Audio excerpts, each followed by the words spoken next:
был крымским писателем, крымско-татарским писателем. Это поэт вроде как.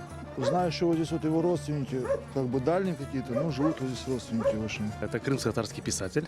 Вот, у него более 70 произведений, и все они переведены на разные языки. Шамиль Алядин – это крымско-татарский писатель.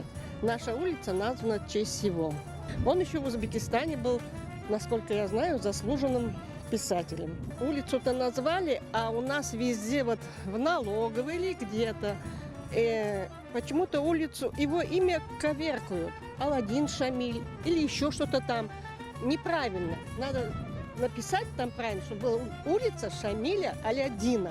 И мы гордимся, что наша улица именно такая. Носит его имя.